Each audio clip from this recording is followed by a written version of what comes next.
vai trazer refrigério para a tua alma. Como disse, Deus foi guiando as mensagens, desde a mensagem da ceia. E eu gostaria de estimular também os irmãos que não tomaram ceia ainda. Tem irmãos que não vieram nem no primeiro domingo, nem no segundo. A Santa Ceia no primeiro. Quem não tomou Santa Ceia, toma hoje. Santa Ceia não pode ser desprezada. Teve algum problema, algum impedimento, não pôde vir? Compreensível. Está aqui hoje, toma hoje. Não posterga mais não. Santa Ceia é negócio sério. Então no final do culto, procura o diácono. Vai ter diácono para ministrar os elementos da ceia para você. Não deixe para outro domingo. É hoje. Amém? Então a palavra do Senhor, ela não é longa, mas é complementar a tudo que nós vemos ministrando nesses últimos domingos. Essa consciência que estamos gerando em nós de que temos uma vocação de sermos filhos de Deus semelhantes a Jesus. Eu acho que essa palavra de hoje ela complementa. Domingo que vem já fui inspirado a fazer o contrário. Cantamos uma canção hoje que fala da nossa dificuldade. A carne que luta contra o espírito. Isso é outra mensagem. Mas eu quero continuar mostrando a vocês a graça de Deus de nos chamar para uma dimensão tão grande, tão maravilhosa. Amém? Então vamos falar sobre essa graça. Texto que já foi até usado em outra ministração. Agora está bem grandão aqui para você ler comigo. Vamos lá? Segunda carta de Pedro, capítulo 1, verso 10. Devemos confirmar a nossa vocação celestial. Vamos ler juntos, irmãos? Por isso, irmãos, procurai com diligência cada vez maior confirmar a vossa vocação e eleição, porquanto, procedendo assim, não tropeçareis em tempo algum. Então nós temos uma vocação e eleição, mas ela deve ser o quê, irmãos? Confirmada. E é uma ação nossa. Perceba uma coisa maravilhosa. Deus nos deu, pela sua graça, vocação. Ele nos elegeu para uma vocação. Mas não nos isentou de operar isso. O operar é nosso. Quem procura confirmar somos nós. Ontem estávamos ali na igreja do pastor Marcos e esse texto veio à tona. Foi até a irmã Luciana Gimenez que sacou, trouxe no celular e me deu. Estávamos conversando com aqueles irmãos ali da igreja. Eles têm muitas dúvidas, porque foram doutrinados na visão, provavelmente, arminianista. Eles não são calvinistas, são arminianos, que é a visão mais comum no meio evangélico, que diz que todo mundo pode ser filho de Deus. Calvino diz, Deus tem seus filhos, e o resto está tudo predestinado para o fogo. Aí também exagerou, né, irmão? Calvino radicalizou. Deus ama um punhado e o resto é tudo para o fogo. Aí Calvino vai de um lado radicalizar, Armínio abriu a porta da graça para a humanidade toda. Não, Deus não ama só um grupo, Deus ama todo mundo. Então todo mundo pode ser filho de Deus. Também não é assim.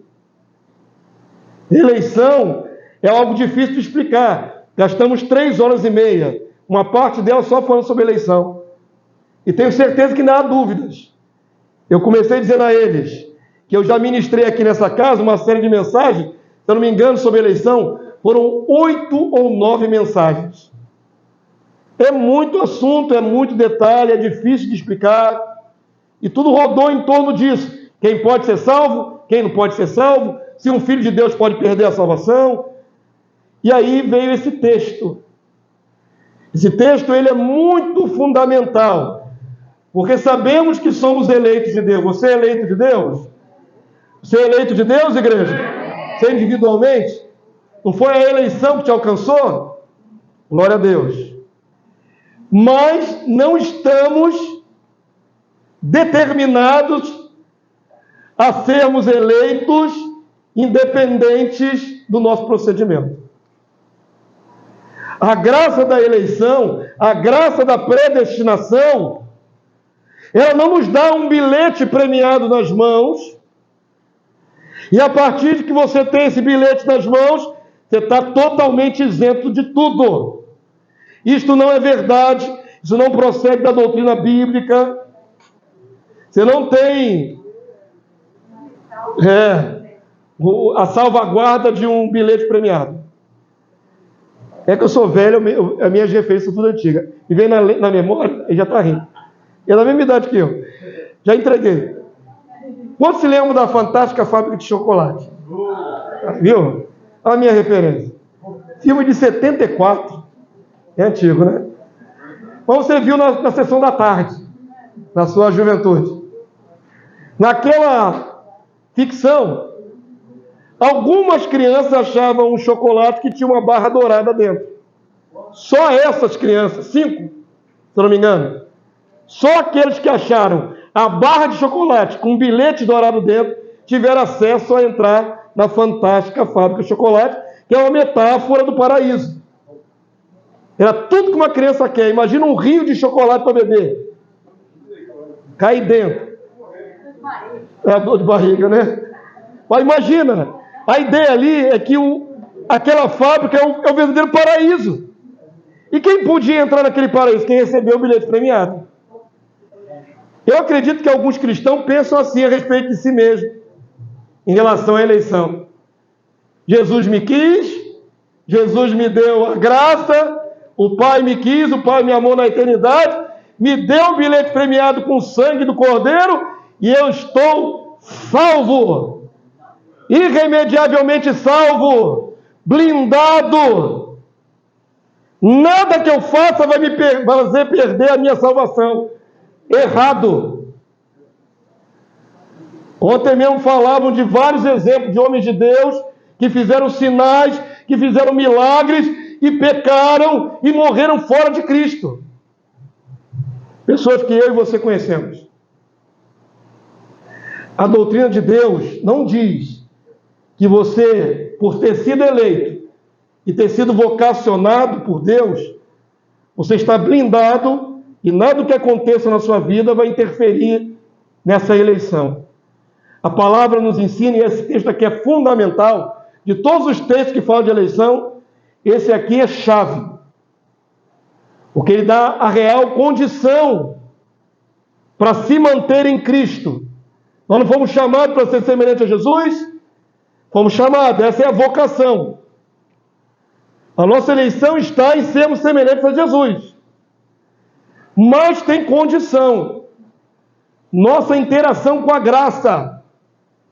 A graça de Deus é o fato de que eu não mereço nada, mas Deus pensou em tudo para mim.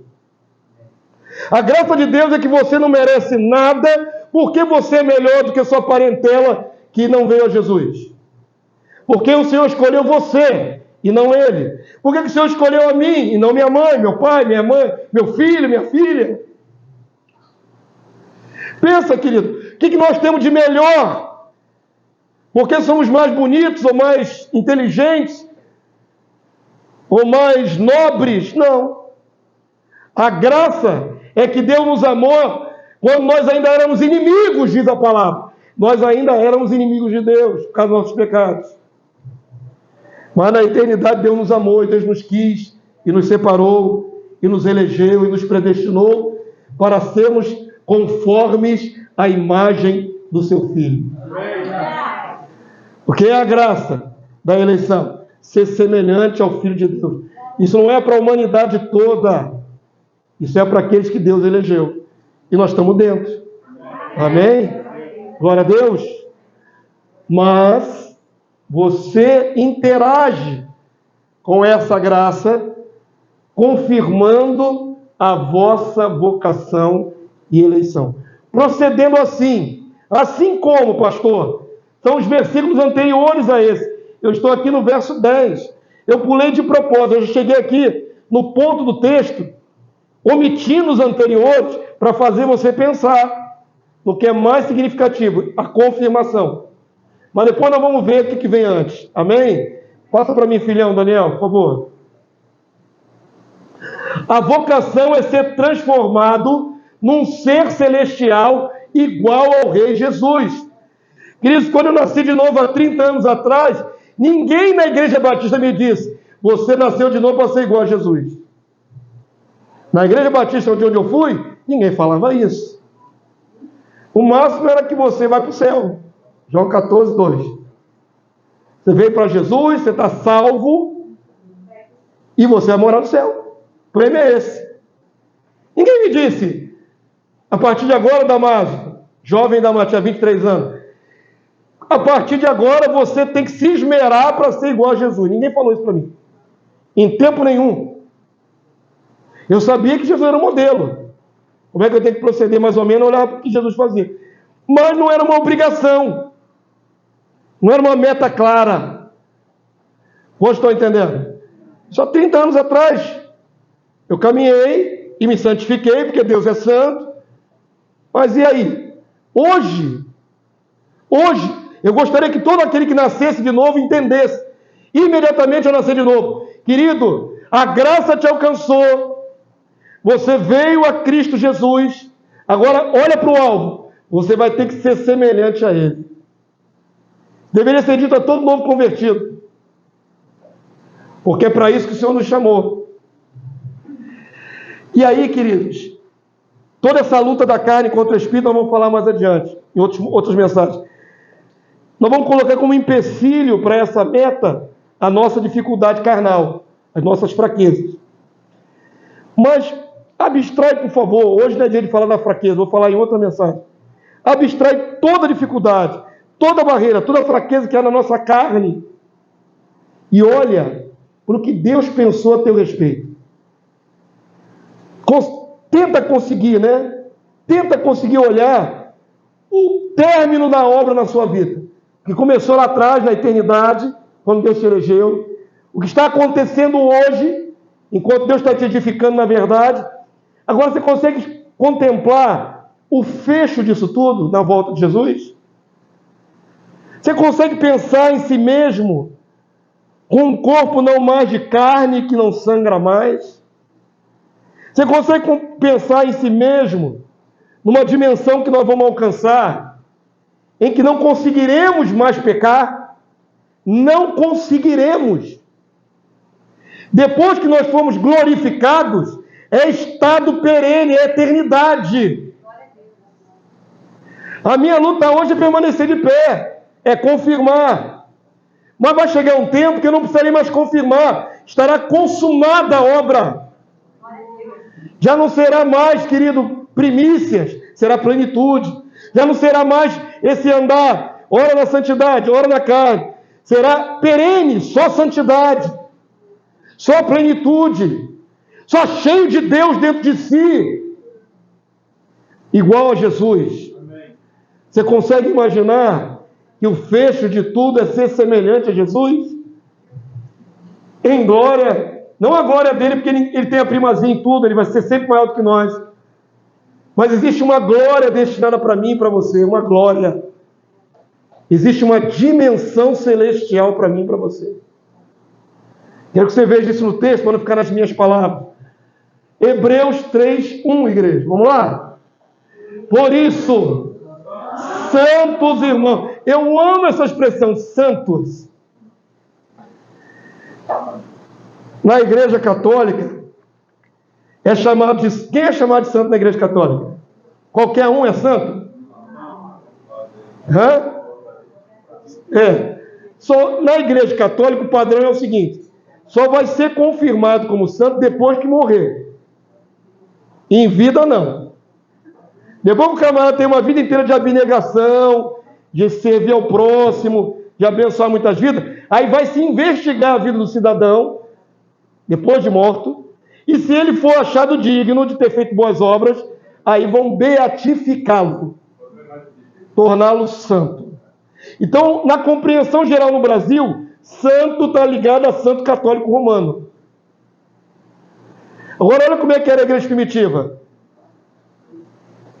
O autor dos Hebreus, que ninguém sabe se é Paulo ou não é Paulo, diz assim: irmãos santos, todos vocês são santos. Quantos dizem amém? Amém? A referência da Bíblia é chamar toda a igreja de santa. ainda que não estejamos em plenitude, ainda que não consumou a obra, ainda que não terminamos de fazer a nossa parte. Mas enquanto em Cristo, você é santo. Você é separado para a glória do Senhor. Quantos dizem amém? Amém? Eu amo esses detalhes. Por isso, santos irmãos. Quem é esse daí do texto aí, irmão? Amém. Assim, eu. Pode te chamar de santo? Eu posso te chamar de santo? Devo. Você pode me chamar de santo? Devo. Ainda pecador, mas separado. Amém? Santos irmãos, agora leiam, por favor, essa verdade insofismável. Vamos lá? Que participais do que, irmãos? Da vocação celestial. Friso aqui, celestial. Vocação celestial.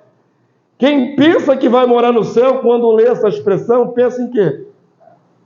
Que a vocação é de ir para o céu. Não é isso que está ali em jogo, não, irmãos. A vocação não é passagem para o céu. A vocação celestial é um misterinho que eu vou desvendar já já. Tem um misterinho aí. Já já você vai saber o que significa a vocação celestial. Mas nós participamos todos os santos, da vocação celestial. Como é que nós participamos disso? Como é que nós vamos desenvolver isso? Como é que nós vamos alcançar essa dimensão? Olha a maneira aqui, ó. Vamos lá? Considerai atentamente o apóstolo e sumo sacerdote da nossa confissão, Jesus. Olha para Jesus. A sua vocação celestial, você confirma olhando para Jesus. Todo mundo entendeu? Então não tem nada a ver com ir para o céu. Tem a ver com olhar atentamente quem Jesus é, como ele procede, como ele manifestava o amor, a misericórdia, como ele manifestava os poderes de Deus. Isso é o padrão para que todos os santos olhem atentamente. Prestem atenção em Jesus, porque nós vamos ter que andar nesse caminho e imitá-lo. Quero mostrar mais o texto para vocês. Vamos lá. Hoje não tem muitos textos, não. 1 Coríntios 15, 48. Eu falei que tem um mistério nessa vocação celestial. Vocação celestial não diz respeito a ir morar no céu. Vocação celestial diz respeito a ser um indivíduo celestial. Então vamos desmistificar agora. 1 Coríntios 15, 48 e 49. Podemos ler juntos, irmãos? Como foi o primeiro homem, o terreno, tais são também os demais homens terrenos. Amém? Até aí? Quem é o homem terreno? Adão. Adão, o terreno, o terroso. Você poderia dizer que Adão é o terroso. Ele foi feito da terra. Literalmente plasmado do barro. Aí, a analogia de Paulo. Assim como todo descendente de Adão tem as características do primeiro homem terreno, Adão, ele vai fazer agora uma outra analogia. Existe um Adão terreno, a matriz original da humanidade terrena, e existe um outro Adão.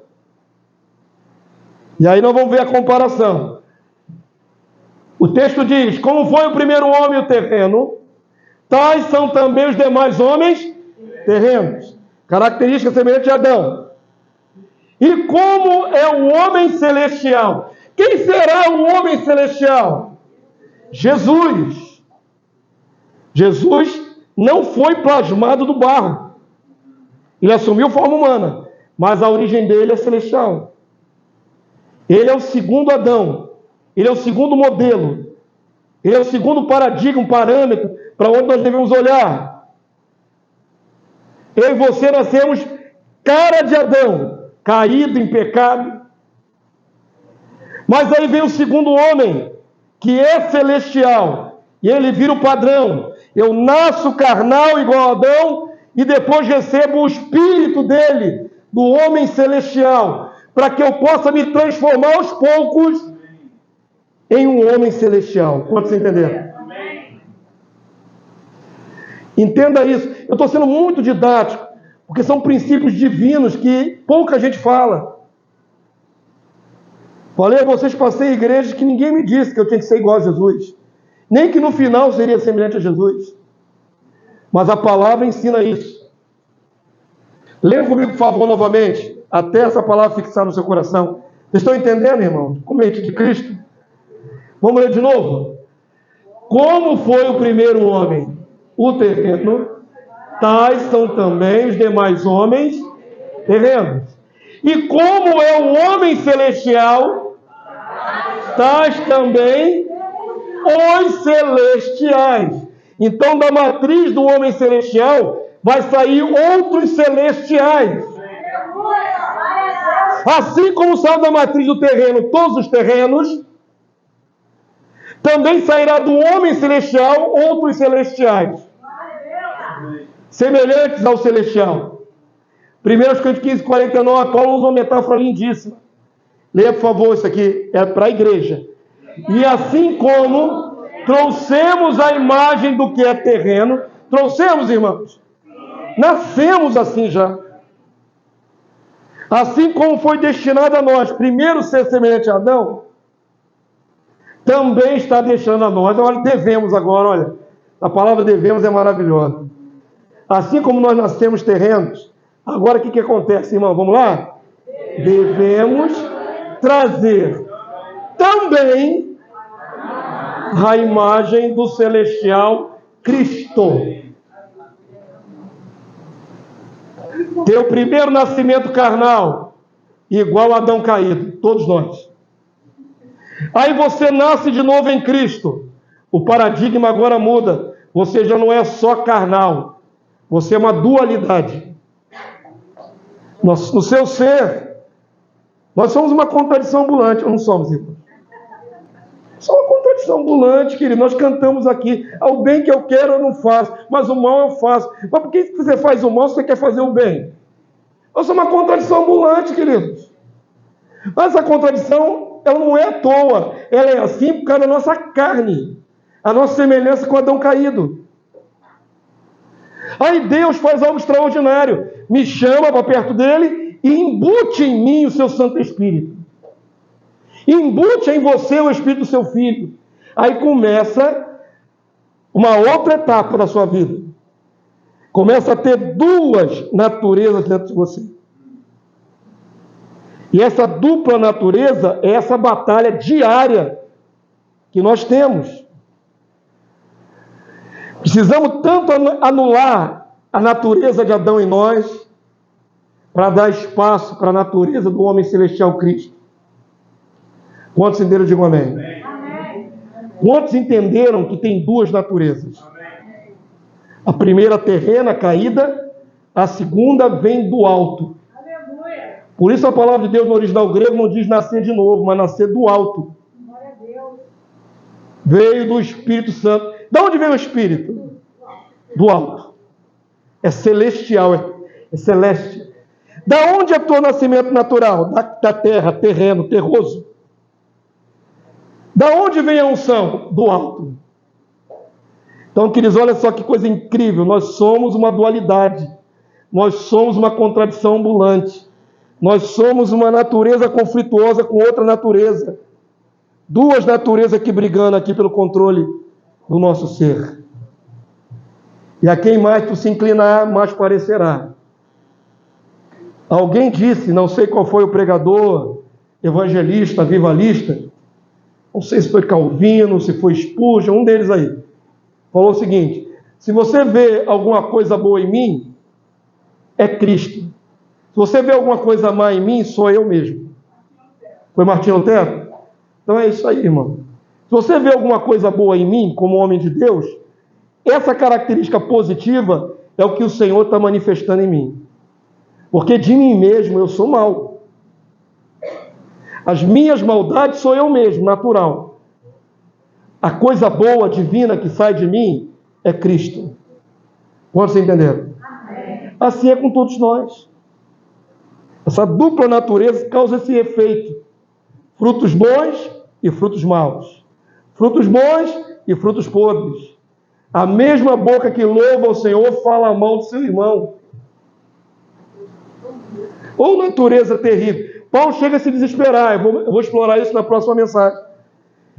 Miserável, desventurado homem que sou. Quem me livrará do corpo dessa morte?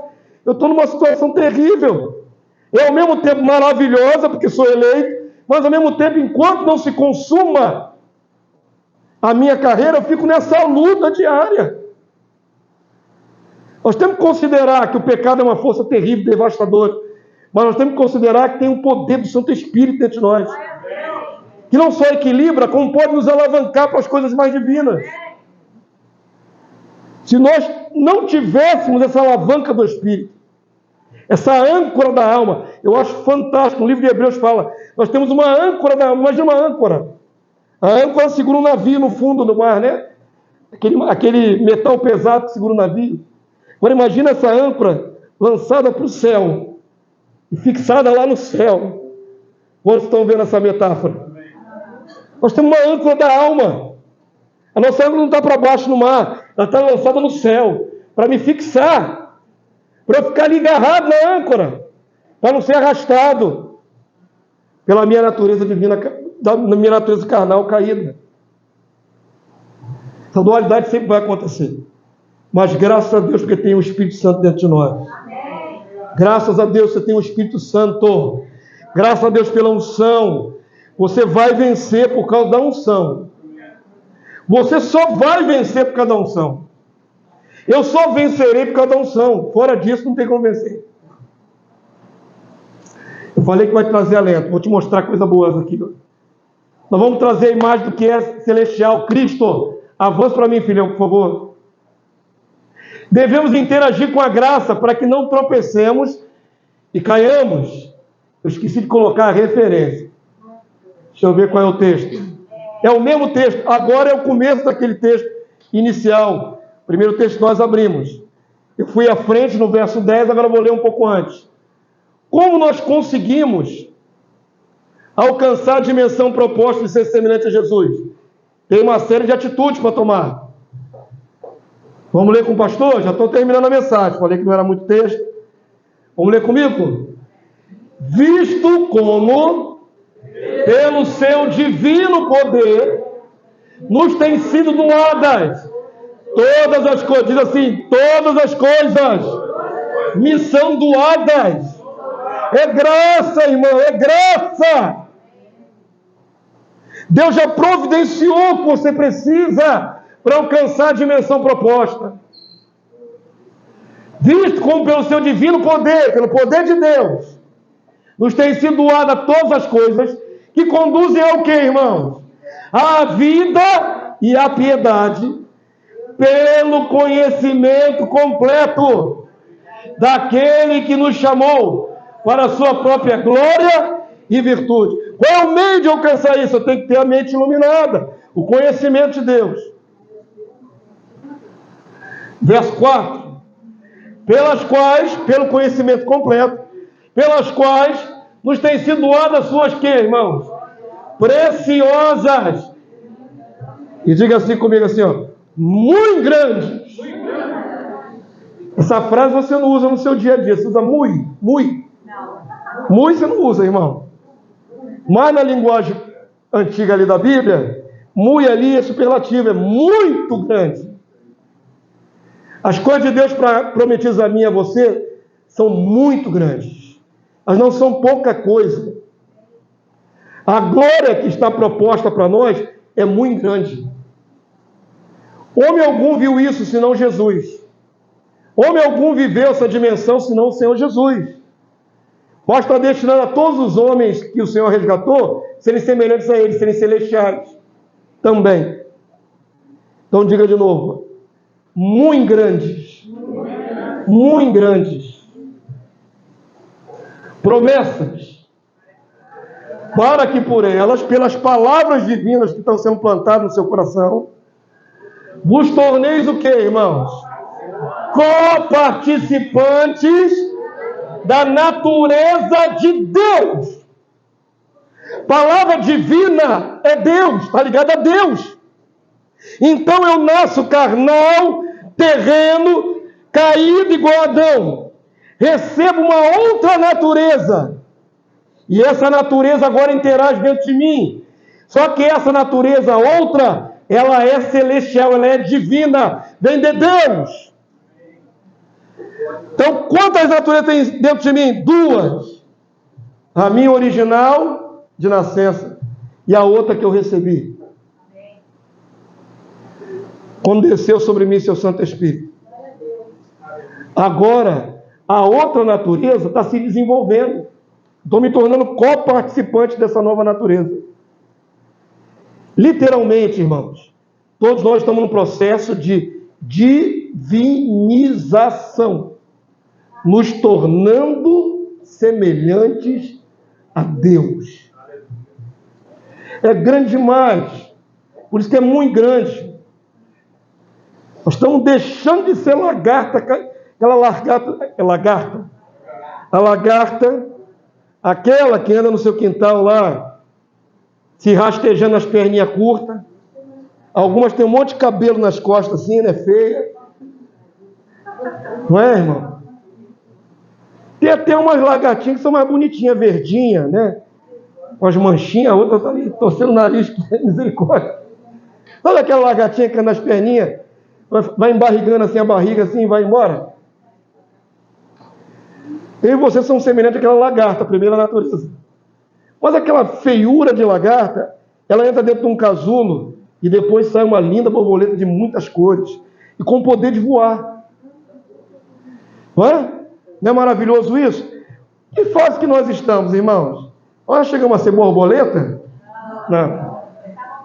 Ainda estamos na metamorfose. Nós não somos mais só lagarta. Estamos na incubação dessa natureza modificada aí. Estamos dentro do casulo. Você não vê o casulo, mas nós estamos em formação. Até Cristo ser formado em vós. Então nós estamos agora nos metamorfoseando à semelhança do celestial, para sermos todos divinos iguais a Ele, igual ao Filho e igual ao Pai. Todos os filhos de Deus serão glorificados, todos. Nossos irmãos lá na China, que perseverarem, serão glorificados. Nossos irmãos na África, na Oceania, na Europa, nas Américas, onde quer que seja, no Alasca. Se tiver um filho de Deus no Alasca, lá dentro do iglu, mas ele é fiel, o Senhor recebeu a unção, ele será glorificado. Haverá o dia da nossa glorificação, a perenidade do nosso estado de divindade. A gente fala assim, irmão, aí você olha para você e vê suas dificuldades, suas traumas, suas mazelas, e diz, é muito grande. Eu sou tão fraco, tão falho, mas Deus te deu a graça. Deus te escolheu para isso. Ninguém está dizendo que somos Cristo já formado, ninguém é borboleta ainda aqui. Nem eu, nem vocês. Mas temos que admitir o poder da transformação. Quantos admitem que estão sendo transformados aos pouquinhos? Quantos admitem que querem que esse processo melhore cada dia mais? Cresça mais, até que sejamos parecidíssimos com o Filho de Deus. Nós recebemos tudo para isso, irmãos, da parte de Deus. Então está aqui, ó, você é coparticipante da natureza divina, está sendo divinizado aos poucos. Agora qual é o processo? Livrando-vos da corrupção das paixões que há no mundo. Então quem é que vai te livrar das corrupções? Você. É imperativo. Livrem-se vocês das corrupções do mundo. É escolha, é escolha. Nós temos a graça, mas eu tenho que escolher.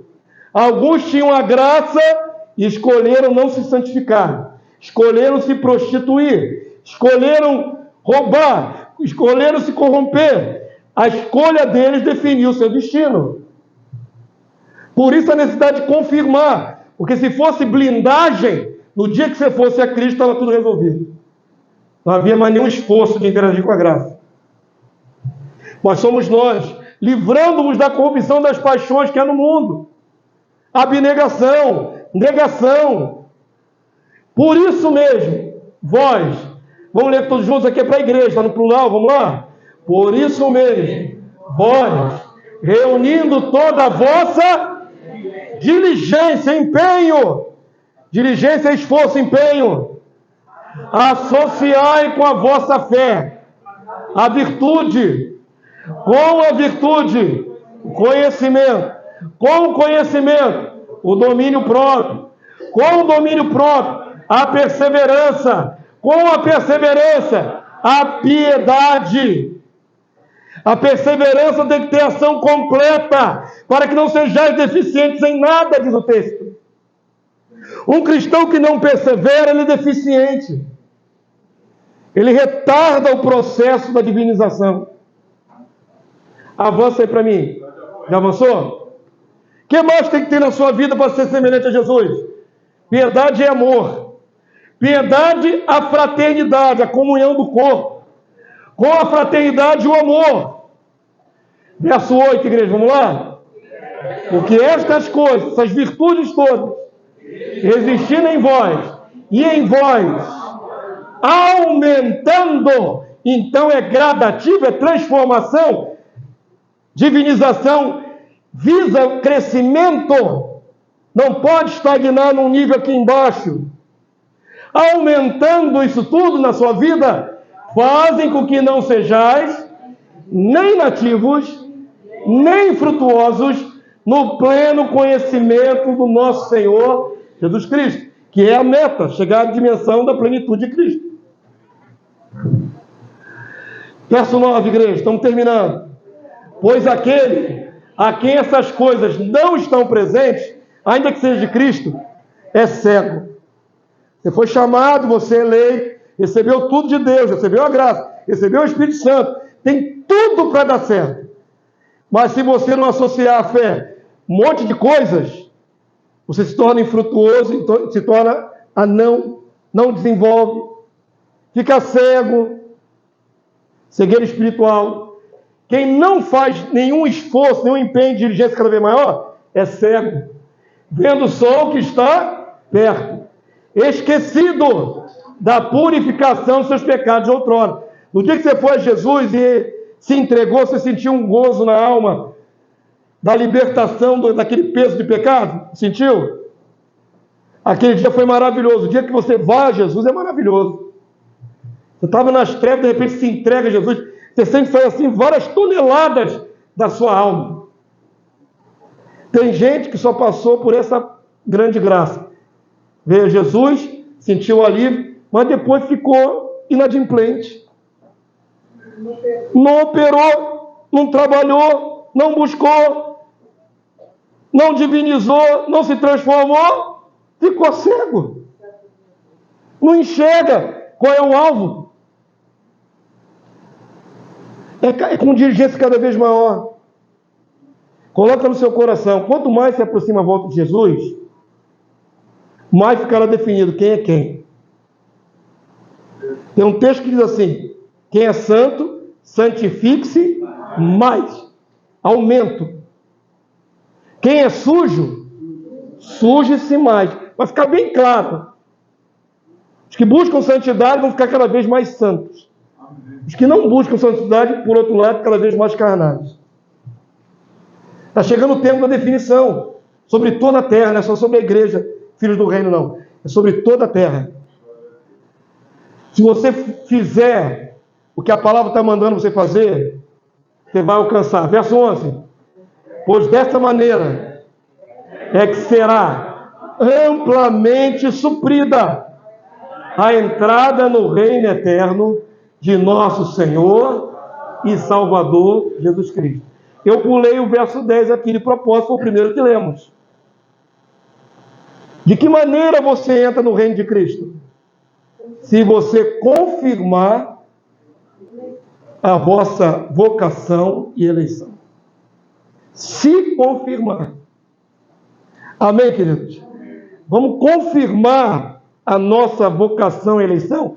Qual é a minha vocação? Ser semelhante a Jesus, ser parecido com o celestial. Preciso confirmar.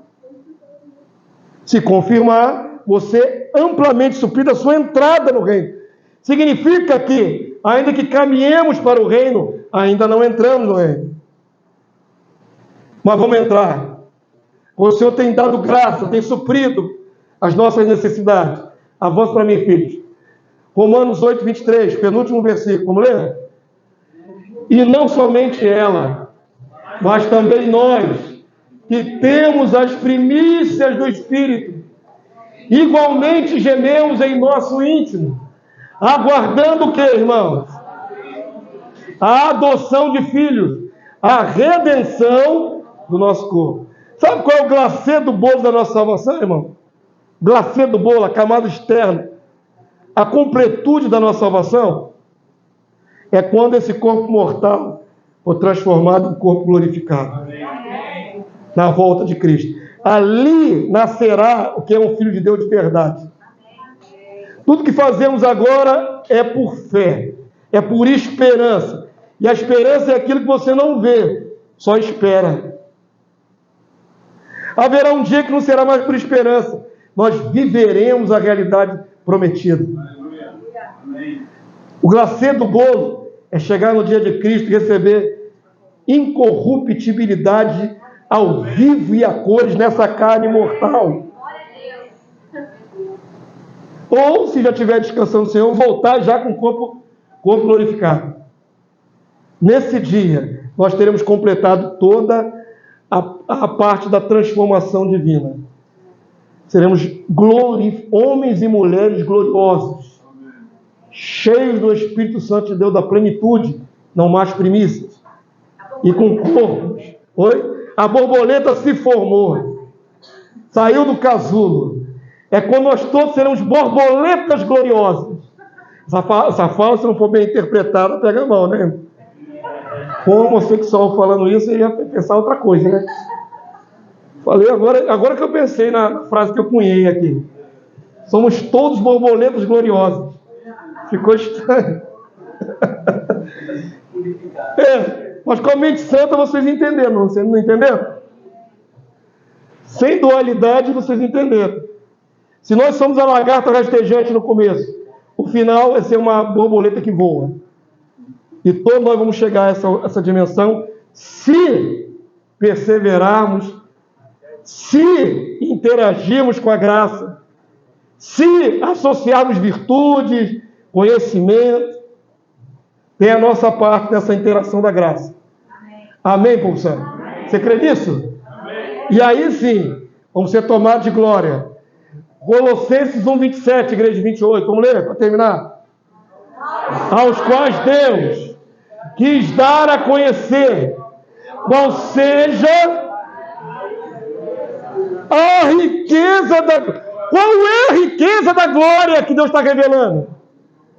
Qual é a riqueza da glória prometida, irmãos? Nós seremos o quê? Semelhantes a Jesus Cristo em nós. Qual é a maior dimensão que um ser humano pode alcançar? Ser semelhante ao Filho de Deus em glória. Não existe nada mais do que isso, irmãos. Quando me converti, me contentava em ter escapado do fogo do inferno. Não é isso que a maioria dos crentes pensa? Foi para Jesus, pelo menos não vou para o inferno. Só. E só, e ficava feliz da vida que não vai para o inferno. Aí Deus revela qual é a riqueza. Qual é a riqueza do seu chamamento? Vocação celestial. Qual é a riqueza do seu chamamento? Você vai ser revestido de glória. Qual é a riqueza do seu chamamento? Seu corpo mortal vai ser imortalizado. O desfecho é glorioso demais, é grande. É o que vale a pena você negar a sua carne amanhã, hoje, daqui a pouco. No meio do caminho para cá, pode ser que aconteça uma coisa, você tem que negar a sua carne. Uma reação carnal. Por que eu me contenho? Por que eu não extravaso? Estava falando uma coisa com o Enis, vou dar um exemplo. Bem esdrúxulo. Bem pessoal e esdrúxulo. A gente leva fechado no trânsito toda hora, né? Você está na sua mão. Está lá, verde para você. Para o outro está vermelho. Mas o outro infeliz, ele acha que é melhor do que você. É o egoísmo que Paulo disse que ia ser o homem do tempo do fim, seria muito egoísta. Então ele acha que ele pode passar antes de você. Ele avança o sinal vermelho e joga o carro na sua frente. Aí eu falei para ele assim, se eu fosse um homem mau, eu fazia esse carro bater agora naquele outro carro ali. Você segura, você tem prudência, você segura. Mas se eu fosse um homem mau, está avançando, cidadão, está na transgressão, vou jogar meu carro no meio da tua porta. Pá! Aí ela me lembrou, mas você é mau. Só que você é controlado pelo Espírito de Deus. Mal eu sou, mal você é, pensamento mal passa. Mas o que nos freia é o Espírito Santo de Deus. Amém, queridos? Não seria interessante se a gente deixar o freio correr solto? A gente ia bater nos outros, ia fazer cada loucura. Ia sair se embolando na fila do ônibus, na fila sei lá, na fila do supermercado, na fila do banco. Ali é uma prova para a sua natureza humana, né, irmão? Pessoas trapaceiras, pessoas egoístas, furam fila. Se você não tivesse poder de se controlar, você não agarrava um pelo pescoço, dava uma gravata. Não dava, irmão? Mas só que se eu fizer isso, eu der vazão à minha carne, mais parecido com Adão eu fico, menos parecido com Jesus. E o meu alvo é ser parecido com Cristo. Amém? Mas não se iluda, eu sou mau, eu admito isso. Não sei se você admite que você é mau, mas eu admito que sou mau. O que há de bom em mim é Cristo. Vamos lá, vamos ler de novo, para a gente fechar essa palavra. Colossenses 1:7. Vamos lá? Aos quais Deus quis dar a conhecer, qual seja o quê? A riqueza da glória deste mistério entre os gentios. Isto é, qual é o mistério? Cristo em vós. O desejo da glória, o anseio pela glória, para o qual fui chamado. Eu não fui chamado para cair na carne e ficar longe da glória de Cristo. Eu fui chamado para vencer tudo. E no final, me abraçar com o meu Senhor em glória. Tem que colocar isso como perspectiva para mim. Vai me frear em muitas coisas. Verso 28. O qual nós anunciamos, advertindo a todo homem e ensinando a todo homem em toda a sabedoria, a fim de que apresentemos todo homem perfeito em Cristo. Amém, povo santo? Tudo isso que a gente gasta aqui de palavra, e de discernimento, e de entendimento, e de leitura, e de aplicação, tem uma finalidade: que todos nós sejamos plenos em Cristo, perfeitos em Cristo. Como disse na última mensagem, o sarrafo é bem alto, mas nós vamos chegar lá em nome de Jesus. Fica de pé, igreja, você já entendeu? Glória a Deus. Então, hoje de manhã, eu trouxe uma palavra bem difícil de engolir. Não foi, irmãos? A mensagem de hoje. Mas no final estava todo mundo tranquilo. Eu pensei que ia dar mais engasgo na aula de manhã. Que ia dar ruim. Eu falei lá, né, que Deus mandou matar os cananeus. Aí, pô, será que o pessoal vai discernir todas as coisas? Mas vocês são pessoas maduras em Cristo, com mente de Cristo desenvolvida, e entenderam todo o desafio da palavra de manhã. Eu estou chegando num nível agora, irmãos, na minha jornada como pastor, como líder, em que eu não consigo mais falar de amenidades. Eu não consigo mais retroceder e falar de rudimentos da fé. Eu só consigo apontar para vocês o alvo. O nível que o Senhor quer de nós nesse tempo é maior, é mais alto, é mais profundo, é mais pleno. Quantos dizem amém? Amém. E quando eu falo isso para vocês, estou me incluindo, porque se eu falasse para vocês e não fizesse, hipocrisia. Se eu busco um alvo maior e conduzo o entendimento de você buscar algo maior, todos nós buscando algo maior, essa igreja aqui vai se tornar mais semelhante a Jesus. Vai ser uma igreja muito melhor. Amém, povo santo? Você deseja isso nessa noite? Em nome de Jesus. Vamos falar com o Senhor nesse final de culto. Nós já oramos por tantas coisas. Está na hora de orarmos por nós mesmos, pelos nossos irmãos. O Senhor dá graça. Para a palavra não sair do seu coração. Para você não descer essas escadas e quando chegar lá na calçada a palavra já sumiu, evaporou. Quando a proposta é que você saia daqui movido por a palavra.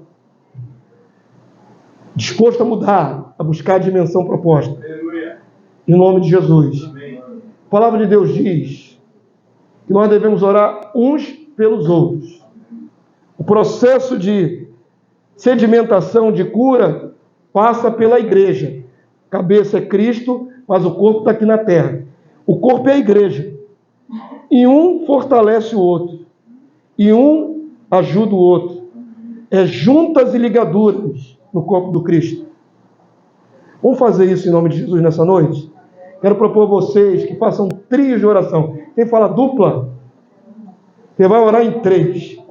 Só que esses 3 é o seguinte: um tem que orar pelo outro, o outro pelo um, e até todos os 3 receberem oração.